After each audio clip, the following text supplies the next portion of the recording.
बिहार की सबसे बड़ी समस्या बेरोजगारी और पलायन है।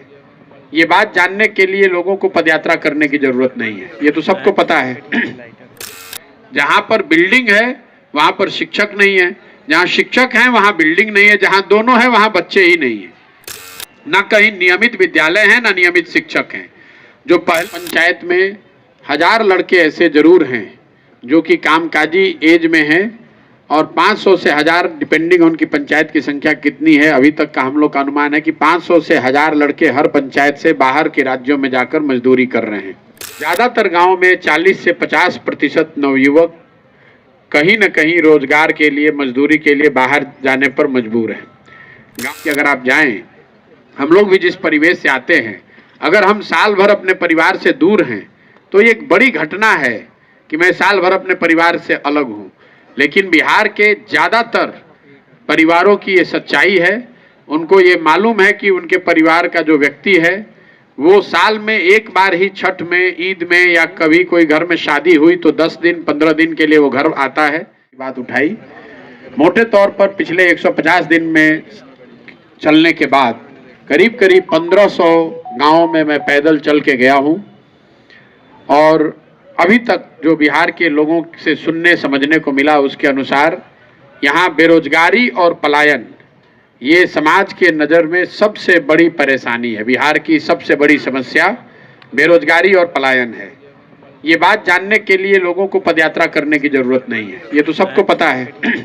लेकिन पदयात्रा करने से इस समस्या की जो विकरालता है और इसके जो सामाजिक पहलू हैं उसकी समझ जरूर देखने को बेहतर हुई है।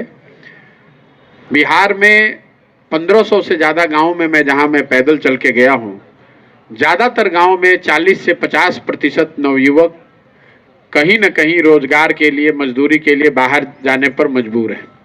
गाँव में ज़्यादातर जाने पर हम लोगों को इसी वजह से या तो बुजुर्ग लोग मिलते हैं, छोटे छोटे बच्चे बड़ी संख्या में मिलते हैं और महिलाएं मिलती हैं। नवयुवकों की संख्या कम है।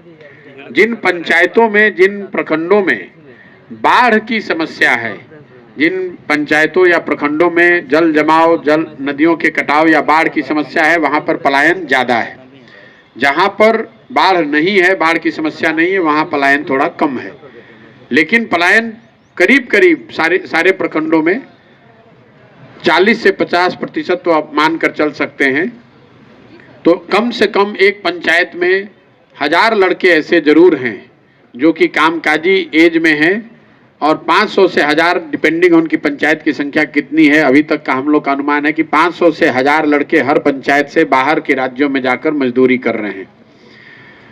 पलायन से जुड़ा हुआ पलायन के बाद बेरोजगारी का जो सामाजिक पहलू है कि कई बार हम लोग को लगता है कि जो गरीब लोग हैं उनके लिए ही बेरोजगारी बड़ी मजदूरी पलायन समस्या है। ऐसी बात नहीं है।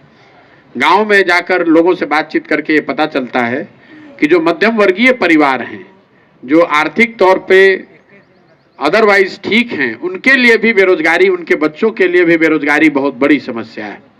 सामाजिक तौर पर ज़्यादातर परिवारों में लोगों ने एक तरह से मान लिया है कि उनके परिवार के जो युवा हैं, जो नवयुवक हैं, वो अपने परिवार के साथ कभी रह ही नहीं सकते।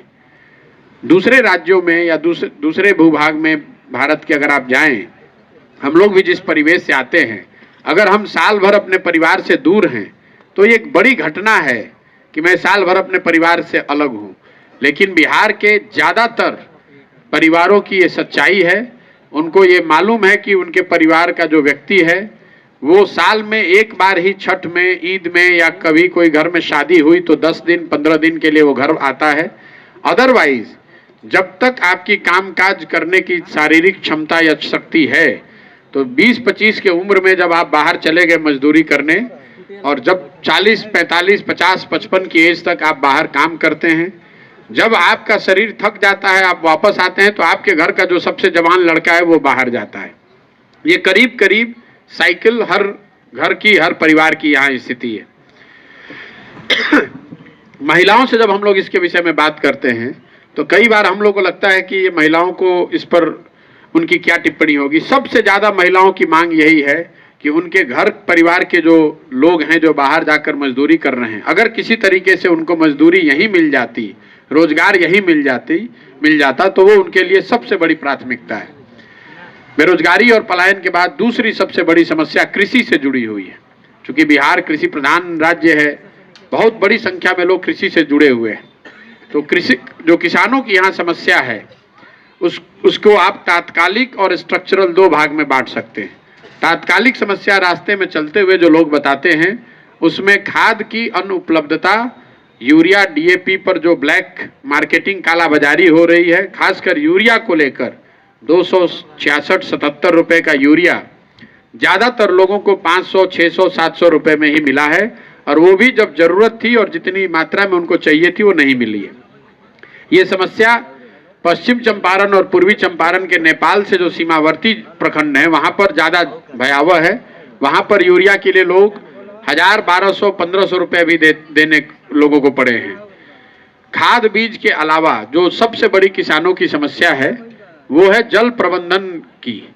ज़्यादातर प्रखंडों में, सिवान में भी 14 प्रखंडों में लोगों ने ये समस्या बताई है कि उनके पास सिंचाई की सुविधा नहीं है। बिहार में राज्य के स्तर पर 50% से ज़्यादा जमीन, खेती योग्य जमीन ऐसी है जिसमें बाढ़ आने की संभावना रहती है, जो बाढ़ प्रभावित है, और करीब करीब 30-35% जमीन ऐसी है जिसके सूखा ग्रसित होने की संभावना है। तो किसानों का जो ये पूरा जो जल प्रबंधन है, आधी से ज़्यादा जमीन बाढ़ से प्रभावित है और करीब 1/3 से ज़्यादा जमीन सूखा प्रभावित है। ये एक बड़ी समस्या किसानों के लिए है। इन दोनों के साथ जो किसानों की स्थिति है, खेती किसानी करने वाले लोगों की जो यहाँ हालात है, उसके पीछे सबसे बड़ी जो कारण है वो है यहाँ भूमि सुधार का लागू न होना। बिहार में 60% लोग भूमिहीन हैं।